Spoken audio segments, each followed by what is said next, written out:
Hi, I'm Patrick Reagan.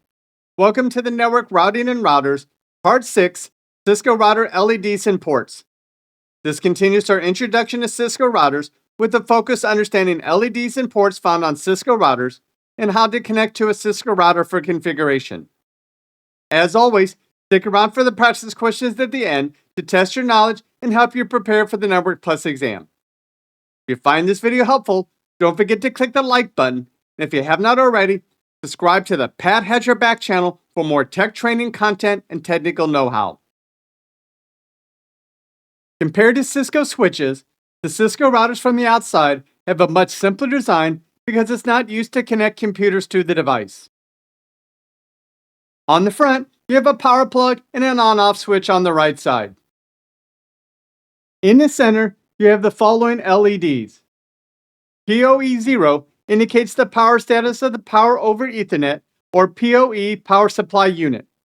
Green indicates PoE is on and providing power, and amber indicates a failed condition. Off indicates the PoE supply is not present. Flash indicates the status of the flash memory, which is the router's non-volatile storage used for the operating system, configuration files, and other system images. When the LED is on, the router is accessing the flash memory. Temp indicates the temperature status of the router. Green indicates all temperature sensors in the system are within acceptable range, and amber indicates one or more sensors are outside of the acceptable range. TWR indicates the power status of the router. SSD indicates the status of the mSATA slot.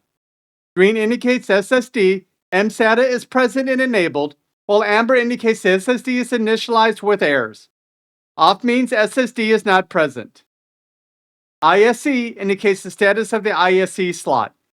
Green indicates Packet Voice Digital Signal Processor Module, or PVDM4, is present and enabled, while amber indicates it is initialized with error. Off means not present. Fan indicates the fan status.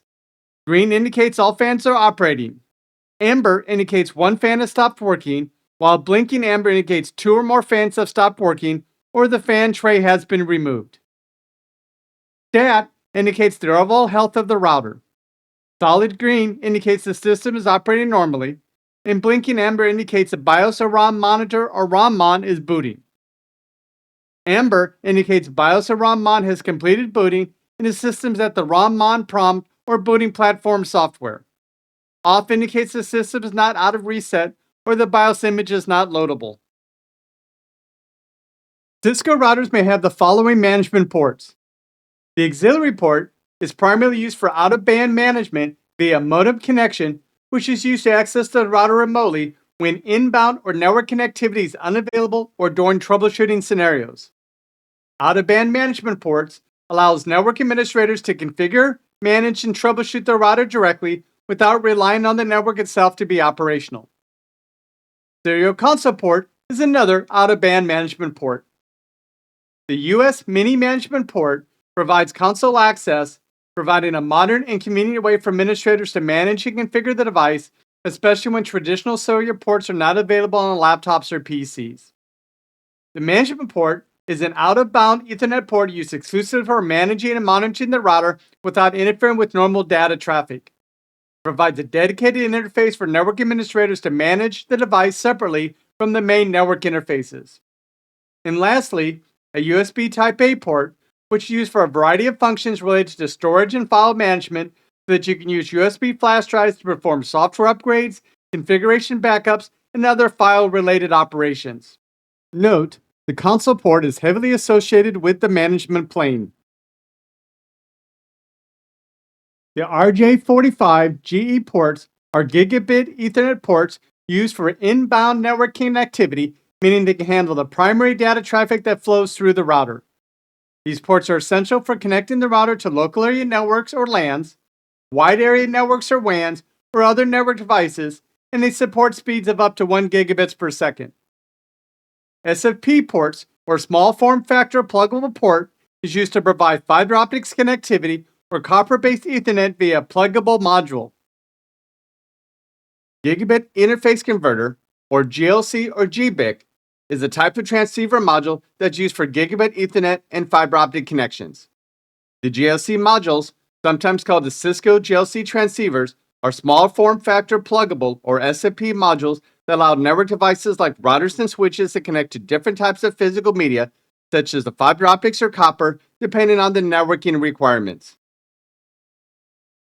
GLC transceivers are hot swappable, meaning they can be added or replaced without powering down the router or switch, providing flexibility and minimizing downtime.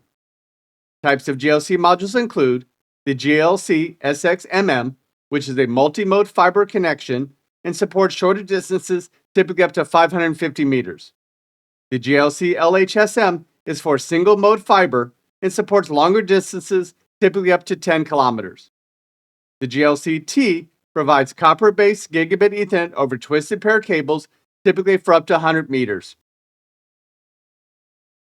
Network interface module slots, or NIM slots, are used to add additional types of network interface modules to expand the router's functionality.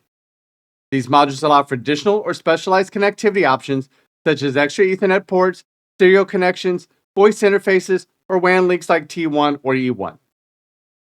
Service modules extended slots, or SMX slots, are used for adding service modules that provide advanced capabilities beyond standard network interfaces. These modules extend the router's functionality to include additional services like security, storage, voice, WAN optimization, and more. Here's a NIM module that would be inserted into the NIM slot after removing the NIM slot cover. The console port provides direct access to the router's command line interface, or CLI, for low-level management tasks, particularly during initial setup, maintenance, or when the network connectivity is down. The console cable is Cisco's router. The console cable in Cisco routers is used for the direct local management and configuration of the router. When a new router is being set up for the first time, the console cable is used to connect a computer to the router's console port to perform the initial configuration. It also provides direct access to the router's command line interface, or CLI, for troubleshooting and diagnosing network issues, especially when remote access is not available. It's useful for recovering a router from a configuration error when the router is in a non-responsive state. It can also be used to provide a secure method to manage and configure the router, since it requires physical access to the device. Of course, the router should be in a secure room or locked cabinet. It can also be used to upgrade the Cisco Internetwork Operating System, or iOS. To connect to a router, you'd use one of the following: an RJ45 to DB9 console cable, sometimes known as the rollover cable, or a USB console cable with an A mini USB or USB-C port.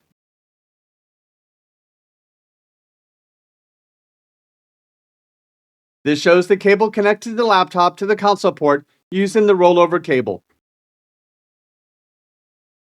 To connect to the console port to configure a Cisco router, you would connect the RJ45 connector to your DB9 serial console cable or USB console cable.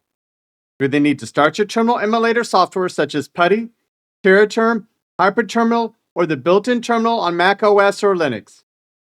You may need to install any necessary drivers, which are usually available on the Cisco website or come with the cable.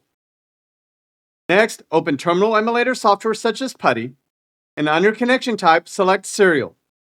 You can configure the following settings, including the baud rate of 9600, data bits 8, parity none, stop bits 1, and flow control to none. Then click Open or Enter to initiate the connection. You should see the router's command line interface, or CLI prompt. Question: which of the following is most closely associated with the management plane?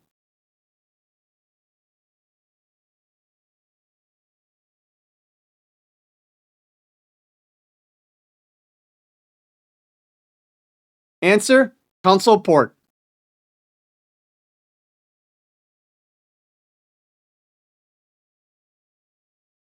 Question: what kind of cable would you use to connect from the PC serial port to a console port found on a Cisco router?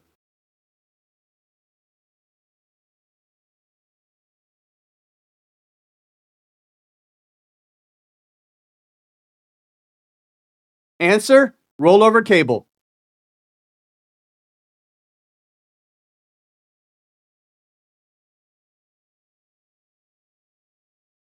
For more information, refer to these sites.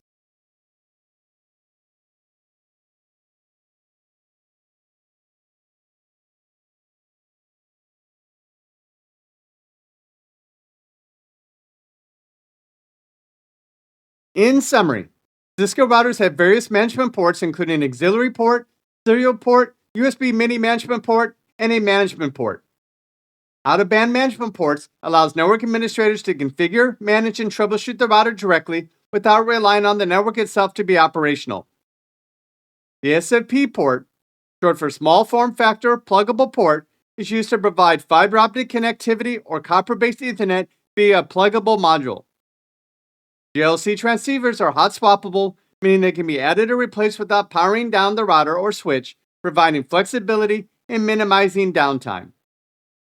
NIM slots or network interface module slots are used to add various types of network interface modules to expand the router's functionality. The console port provides direct access to the router's command line interface, or CLI, for low-level management tasks, particularly during initial setup, maintenance, or when the network connectivity is down. Thank you for watching this video.